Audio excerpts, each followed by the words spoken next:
Hello and welcome to the Superhero Hub. I'm Sam, I'm Matt. and today we're going to be reviewing, Gotham. this episode being called Light the Wick, which I think's, I'm kind of disappointed what they did with Selina Kyle. In what sense? That I thought she was dead. No. She was splattered out on the floor. She'd been there for some while, and her eyes were open. Why would she be dead? They're not going to kill Catwoman, are they? Yeah, but her eyes were open. So? They should have just had her eyes closed. Eyes open indicate that she's like 100% dead, but she was just like comatose. Yeah, but they're not going to kill Catwoman, are they? Well, they've killed other main characters. Like who? The Joker. He came back to life. Yeah. Yeah, exactly. So who cares? They didn't really kill him, did they? Well, yeah, he was dead for some time. But did he not come back to life? Yeah. Well, there you go. They could have killed Selina and brought her back to life. So yeah. Well, they did. She got licked by cats. Poison Ivy was going round trying, because for some reason, right, Ivy's back in town, and then she just randomly decides, oh, I'm gonna go find Selina on the random. Friends. So what? They were friends, weren't they? Yeah, I know, but it's completely like random. She hasn't seen her for ages, and then she just happens to. It was a little too convenient. Yeah, that she just suppose. happens to start looking for her, and then it's like, oh, she ain't here. True, but in fairness, she's the only friend she's got. Convenient, but well, she's got Penguin now, so yeah. Kind of.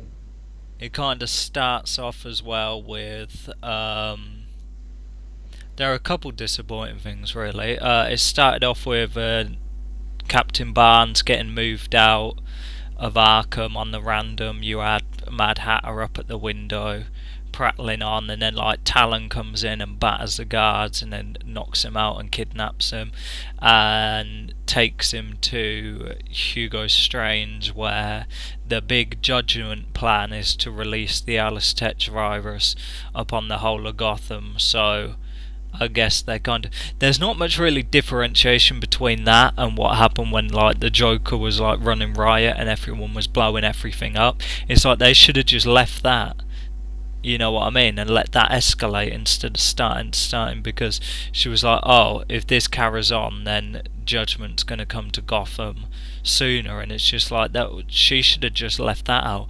The court had no hands on it. It was literally perfect. True, but what I would say is they have traditionally, the Ra's al Ghul thing, they have always considered themselves to be above other villains. Ra's al Ghul doesn't think he's a villain, and so letting the Joker thing happen, I don't think would fit in with their philosophy. No. Well, it's interesting as well, because obviously that's kind of like, that would be kind of indicative of why they would want to reset Gotham, because that kind of thing is happening. Yeah, but I don't know, I just had a couple of issues with it. So we had Hugo Strange back, and I know you haven't seen him before, so what did you think of his? Yeah, he looked fine. I'm sure, I guess I'd probably been more into it if I'd seen him earlier. It's like his function in the episode, there wasn't much to him really. No. He's kind of like a mad scientist doing this thing. Yeah. Yeah, so you got Jim's at the Court of Owls, and his kind of feel like he's being left out, so he starts snooping. He manages to get hold of Kathryn's home address. He goes there and he just happens to hone in on a desk and pulls a drawer out, and there's a compartment, and it leads to gets a Wayne security card, and then he kind of whacks that in, and then like he decides to kind of, she comes in and some other guy comes in, so then he just decides to like reveal himself on the random, and she didn't be like, yo, what you doing? You know what I mean? How did you find out where I live? And what are you doing in my house on the random? But it's kind of like, oh yeah, Penguin's looking for you, because obviously Penguin turned up with Firefly and is like, I'm looking for Ed. This Kathryn crap is stupid anyway. But who is she and who cares? Where's Ra's al Ghul? Get rid of her and bring him in. Yeah. I think it's going to be a kind of double episode kind of finale thing, I guess, because we still ain't seen him yet. But we had we went back to wherever Bruce is, and we had some more interaction with the old guy with him, and he kind of reveals his motivations a little bit, because he himself said that they're going to make Gotham pay. So I'm wondering, do they mean that as a whole, or do they mean that as in like certain individuals, as in the crime underworld? Because originally it appeared that it was training him to be like the protector, but now he's kind of dropped that. Now I'm sitting there thinking, oh, okay, then so he is a bad guy, because he's in direct contact with the Court of Owls, but it doesn't seem like he's a separate entity, in the sense that it pretty much appears that he wants the same thing as them. Yeah, so again, like I said before, were it not for the fact that the skin tone is off between him and the old guy and, what's his name, Alexander Siddig, is it? He's going to play Ra's al Ghul. I think he is Ra's al Ghul, but that doesn't align. But so that's confusing me. I think Ra's is going to be the wild card. I really do What think. do you mean? I think he's gonna be the one who's gonna be like what this sensei guy's supposed to be doing, but now it's like revealed that he wants the same thing as a Court of Owls judgment on Gotham. So I think Ra's is gonna be the wild card, as in, maybe I'll train you to be like whatever. Right, as in A role reversal. Yeah, which, like we discussed last week, would make sense Because with the long-term future in otherwise, why would Bruce ever go to Ra's al Ghul for training? It would make no sense. So there'd be no point. There'd be no point for the sensei or the old guy to be in the show if Ra's al Ghul was exactly the same as him, because you'd just bring him in, wouldn't you? And vice versa. There'd be no need for Ra's al Ghul if like the old guy was just basically him, you know what I mean? So we kind of got a little answers, a couple of answers.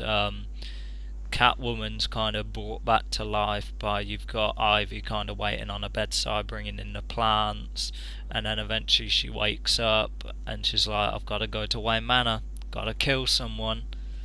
So obviously she's going there to kill evil Bruce.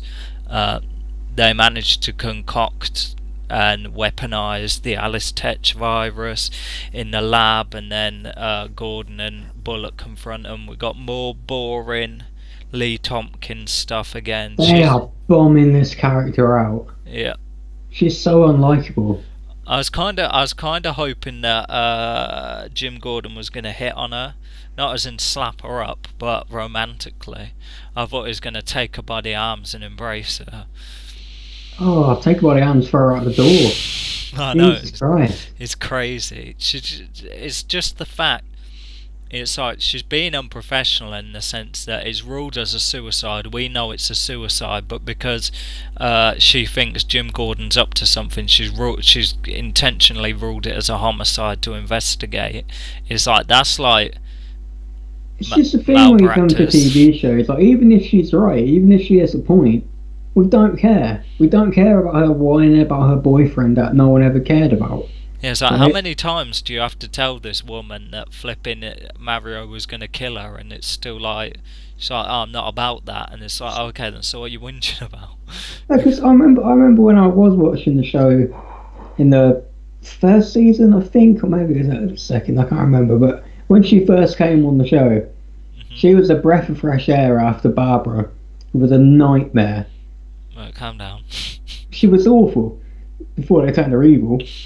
And now the roles are reversed. I mean, kind of. I still don't love Barbara, but she's better evil than she was good. And someone so likable has become so annoying every time she's on screen. I just think, oh God, go away. She's even bullying Lucius Fox. Because they had a scene there, didn't they? Were they really friends? I guess so. Okay. Lucius seems like the kind of guy you'd be friendly with, wouldn't you? If you're working with him, you'd be his friend. I suppose. Yeah, there we go then. Basically cool stuff, yeah.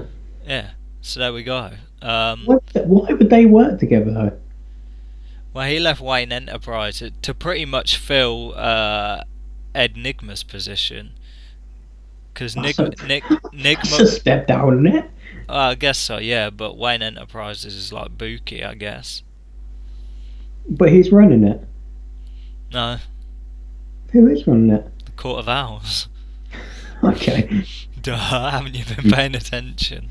Who runs Apparently Wayne not. Enterprises? Yeah, so Bruce gets his tray, he gets another thing, and it's like, yo, let go of your anger, your emotional things, and then it's like he batters it, it's like, yo, if you batter this guy with your sticks. It kind of looked more like Nightwing when he had them two sticks, but I was just thinking, I guess that'll work out in the future when he's training Dick Grayson. Like with those Eskrima or whatever they're called, even though they were just literally two wooden poles. So it's like, batter this guy, you get to go back to Gotham. But there was still trepidation and hesitation in Bruce's heart, so he needed another needle prick to the head to go back. And then he was bleating on about how everyone was bothered about him and not about the fact his parents had been killed. So he locks, you know, it's like that song, Pack Up Your Troubles, except it's put some cufflinks in a safe. I'm not sure I even get that. I know, I guess it's just like mental stuff. No, I mean like why he's bothered that people are concerned about him. Because it's like, it makes him feel like that his parents didn't amount to much. That like they were killed so horribly, and it's like they don't seem to be moved by it. There's no anger by them, like, oh my god, two of our friends have just been killed in cold blood, and there's no anger there. They were just like, you know, focused on other stuff, as if ultimately their lives meant nothing. You know what I mean? Lovely. Yeah, so that's basically what it was. So he batters a guy, and then he gives Kathryn a call, and it's like, yo, we're coming back, we're coming to Gotham. Even though I don't know why, because if they're about to gas the city. So I mean, yeah, there's a lot of like flipping. Gordon's trying to get them on side. I would have known Gordon was up to stuff. So yeah, they eventually give him a demonstration of the virus, and they're going to gas all the little kiddies, and then he's stuck with Talon. Then he gives a call to Penguin like he said he was going to do earlier, and then in comes Firefly and blasts Talon. That's the thing I was disappointed in. Like, this Talon guy's been going around mullering everyone, and then Firefly just pops him and sets fire to him, and he goes through the window dead. I was like, that was a little disappointing, I guess. Kind of cool, though. Not that there's much they can really do about it, really, in that kind of situation, but I thought, oh, let's Talon out the way then. So that's like the big main assassin bodyguard out the way, so now they're pretty vulnerable. Yeah, I guess. If, like, again, are they though? Because she doesn't really run it, does she? There's a lot of things. I think they're waiting for a big reveal. I just don't know what... You know what I mean? They're holding their cards at the minute. So basically the episode ends with... well, Penguin finally gets caught up with the Court of Owls. Is locked in a little cage, and so is Nygma. And there's unspoken words, but Penguin makes a grab for him, but obviously to no avail. The executioner, or Captain Barnes, is going to be released upon Gotham to kill Jim, because the drawer was open a tiny bit. She realises that Jim's a traitor, and it's like, I swear he closed the drawer completely, but obviously I weren't paying attention. So yeah, now he's going to go on a rampage, I guess. That scene was lame. Yeah, well, it's going to get even lamer. So yeah, let's talk numbers.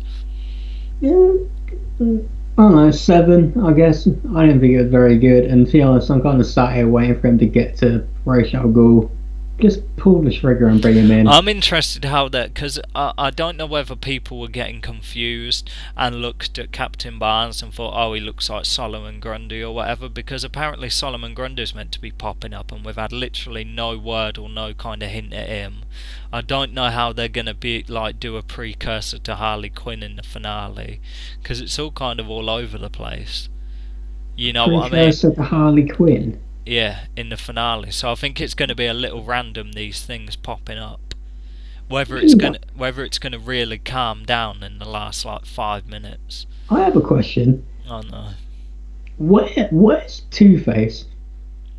Didn't they make a big deal about Harvey Dent being on the show? Well, it's popped up. It's only really popped up in a couple of episodes, really, about a handful of episodes, and I ain't seen him. I'm trying to think the last time I saw Harvey Dent.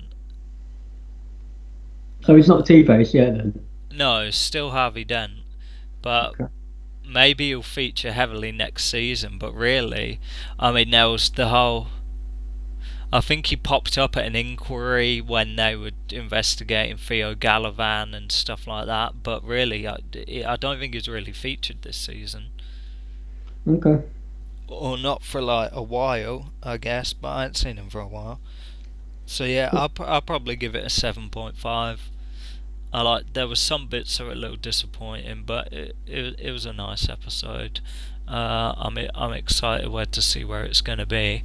Obviously, next episode's going to be the flipping executioner running around saying guilty about 100 times. So I could see how that might be annoying. I think what's his name finds out. I watched the preview, so I think Alfred finds out Bruce isn't Bruce. I know Bruce comes back to the city. So yeah, it could be a good episode. It's like a siege episode, I guess, if you know what I mean, on the GCPD. So yeah, I'm Sam. I'm Matt. And we'll see you in the next episode.